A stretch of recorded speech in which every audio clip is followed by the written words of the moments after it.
শিক্ষার ব্যাপারে বহু স্তর আছে, আমি ওর মধ্যে যাবো না। শুধু তোমাদের কাছে এটুকু বলা, প্রাথমিক শিক্ষা একটু গিয়ে দেখা ঠিক করা যায়, এটা একটু নজর দিলে সবকিছু ঠিক আছে, আইনের কোনো অসুবিধা নেই। কেউ বলবে না যে না এটা করা যাবে না, করা অবশ্যই যাবে। একটু দেখা দিলে স্কুলের শিক্ষকদের সঙ্গে কথা বললে, অনেক অনিয়ম বেনিয়ম আছে, সেগুলো তো আছেই, তার মধ্যেও যদি একটা নিয়ম সৃষ্টি করা যায়, একজন জেলা প্রশাসক বললে এটা সৃষ্টি করা যায়, তার সেই ক্ষমতা আছে। শুধু একটু নজর দেওয়ার ব্যাপার। সারা দেশ জুড়ে অসংখ্য প্রাইমারি স্কুল, যার যার মতে সে চলে। আমি অসংখ্যতে যাওয়ার কথা বলছি না, কিন্তু দুই একটাতে গেলে আরগুলো খবর পায়, অথবা ওইটার অভিজ্ঞতা 10 জনকে বললে তারা শোনে যে হ্যাঁ এটাই তো বটে, তো আমরা তো করতে পারতাম এরকম। এই ছোট ছোট কাজ, বড় কাজের কথা বলছি, বড় কাজ তো আছেই, কিন্তু করবো। এই ছোট কাজগুলো দিয়ে কিন্তু বড় কাজটা হয়। মানুষ বলে যে হ্যাঁ ওই সবচেয়ে আমাদের সময়, যেমন উনি যখন ডিসি ছিলেন আমাদের এখানে, উনি এই কাজটা করে গেছিলেন। এরকম স্মৃতি আমরা নাগরিকদের কাছ থেকে শুনি, উনি যখন যখন ডিসি ছিল উনি এই কাজটা করে দিয়ে গেছিলেন। অবদানটা মানুষ স্মরণ করে, মানুষ বলে না। ওই যে অবদানটা হয়েছে সেটা ব্যক্তিগত, আচ্ছা এটা সরকারের হুকুমে হয়নি, সরকার সবাইকে হুকুম দিয়েছে, কিন্তু এই ব্যক্তিগত ভাবে সেটাকে অন্যরকম ভাবে অন্য ভঙ্গিতে নিয়ে এসছে এবং মানুষের মন জয় করেছে। মানুষ তাকে বহু বছর পরেও স্মরণ করছে, অমুক যখন ডিসি ছিলেন তখন আমাদের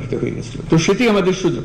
এই যে আমরা অন্তর্বর্তীকালীন সময় আছি, এটা একটা মস্ত বড় সুযোগ। আমাদের হাতে অনেকগুলো কাজ এবং খুব সহজ কাজ, কঠিন কাজ না। এবং আমি বলছি না 100% করতে হবে, আমি বললাম যে 10% করো, 20% করো, 30% করো, 1 নম্বর হও, 1 নম্বর হওয়ার চেষ্টা করো। কারণ তোমরা তো সবাই একই আইনের মধ্যে একই পরিস্থিতিতে আছো। 1 নম্বর হওয়ার মধ্যে অনেক আনন্দ। আমি করে ফেলেছি, আমি সবার আগে আমি এটা করে ফেলেছি, এই যে আনন্দটা পাওয়া, সেই আনন্দ থেকে নিজেকে বঞ্চিত করো। এই অন্তর্বর্তীকালীন সময় এই সুযোগটা পূর্ণ মাত্রায় তোমাদের আছে, আশা করি এটা গ্রহণ করবে। তোমাদের এই আলোচনা এবং এই পরস্পরের যোগাযোগ আনন্দদায়ক হোক এবং সফল হোক। আমাদের এই অন্তর্বর্তীকালীন সময় আমরা যেটুকু তোমাদের মাধ্যমে করতে পারবো, তোমাদের কারণে আমরাও যেন স্মরণীয় হতে পারি। ওনাদের সময় ডিসি সাহেব এই কাজগুলো আমাদের করে দিয়ে গেছিলেন, পরেগুলো আর করেনি। এই কথা বললে তখন মনে হবে যে হ্যাঁ আমাদের আমলে আমরা ওটুকু বলার কারণে আমরা করিনি, কিন্তু বলেছি, বলার কারণে কাজটা হয়েছে, এগুলো যেন আমরা করতে পারি।